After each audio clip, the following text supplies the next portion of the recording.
everybody. It's Linda Gunner with Love Him, Love Them. Many of you have seen the part 1 to this story. I have a funny feeling there's going to be like part 3, especially after I got off the phone this afternoon.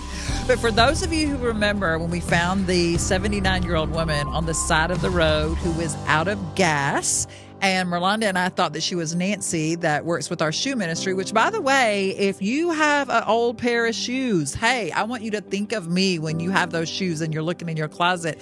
You're thinking, what can I do with these? We send 2,500 pairs of shoes to Haiti every month. Okay, 2 things. Number 1, it allows our children to be able to go to school. You can't go to school in Haiti without a pair of shoes.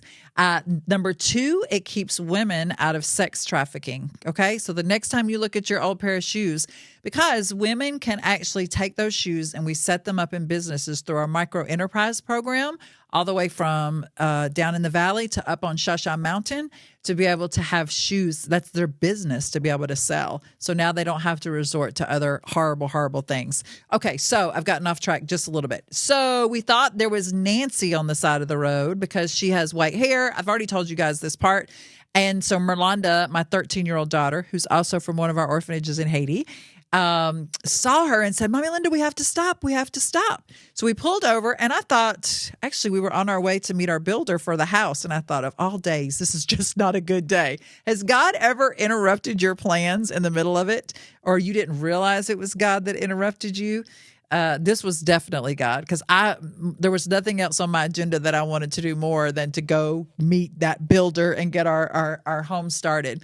So on our way, I thought we were just going to run up to Hills Exxon in Livonia and fill up the little gas can and come back and get her on the road. And in the meantime, we found out she was homeless. Not only was she homeless, she'd been sleeping in her car for a month. So that took things to another level. So I'm not really sure where we left off with this story before, but I'm going to start right here. So we put her in a hotel. She was in a hotel for 3 nights, and then we found an emergency shelter. Because here's the deal. I don't know if you know this or not, but there ain't a whole lot of affordable housing around, and there's even less housing that is subsidized that is available for elderly. So 79, think about your mom, think about your grandma sleeping in a car. She was literally going around to different racetracks and going in and speaking to whoever worked the 11 to 7 shift and asking if she could sleep under the lights and if they would keep an eye on her out the window. It's crazy. So for many of you, you know that for Thanksgiving, we feed homeless and homebound. So especially around Thanksgiving, we are really honed in to helping with homeless to be able to take them from homeless to a home. So I started reaching out to all of the connections that we have in the Northeast Georgia area. And that's how we were able to get her into an emergency shelter.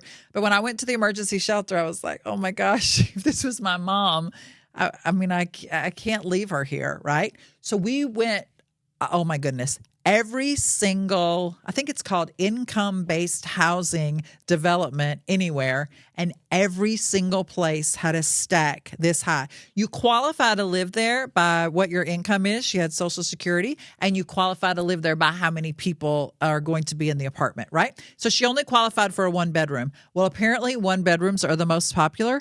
Everywhere we went, stacks and stacks and stacks of folders of people who had put their applications in. So I would go in and say, hi, do you have a 1-bedroom available? A 1-bedroom? Okay, well, could we put in an application? And how long would that? Oh, $75 application fee. Okay, well, how long should we expect to wait?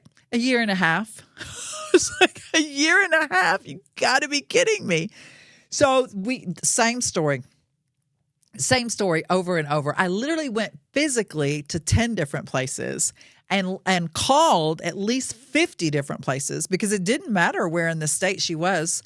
And then I found there was a way online I could look to find potential openings. So all over the state of Georgia, I was looking in South Carolina. Nothing. One place would tell me about another place, would tell me about another place. So I finally went to a location, which is about 20 miles from my house, walked in, got the same story. Now I don't even think I had prayed about it before. On my way there, I was praying. I was like, God, I can't spend another minute trying to find another apartment. I mean, I got to have help. You got to give me favor. You've got to give us favor. So we go into this little office and an adorable little property manager that's there.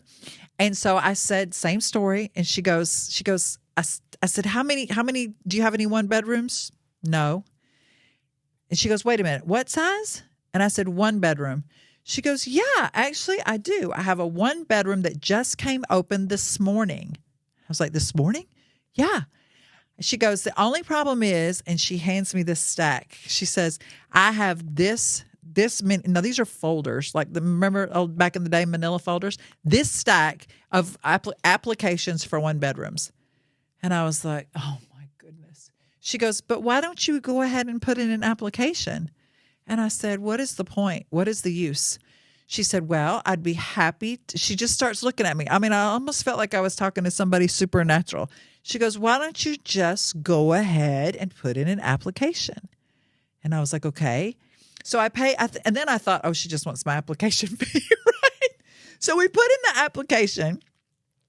And she says, just bring it back tomorrow morning. So we had to get copies of, you have to get everything. I don't know how people that don't have vehicles and people that are in homeless situations without addresses, without everything, it's such a difficult process. So we put in the application, we go in the next day, and she looks, and I said, listen, I've got one other lead like 5 hours from here. Before I drive all the way down there, do you have any idea? Is it really and truly going to be a year and a half? And she looks at me and says, I don't think so. And I said, okay. I said, so do I need to make this drive for 5 hours? She says, I don't think so. And I said, what exactly are you trying to tell me? And she says, I'm telling you that she has the apartment. And I was like, she hadn't checked anything. She hadn't done anything. She hadn't looked at anything. She said, I'm moving her up the list. And I was like, oh my gosh. You know what my first thought was? I'm so angry with myself for not praying for favor before. I could have saved myself 2 whole days. And I even think God was saying that to me too. He's like, Linda, how many times have I said that to my daughter? If you would just ask. And I didn't ask. I was trying to work within my own means and within my own connections, which is such a joke, right?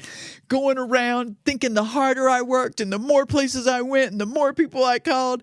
And then the one time right before we walk in that I pray and ask God for his favor, all of a sudden, the next morning, literally, I almost felt like, and I'm still wondering to this day if that lady is an angel, because she just spoke so, no. I think it'll be fine. I think, don't worry about it. I would not go. I would not do that. Oh my goodness. Listen, I love Jesus.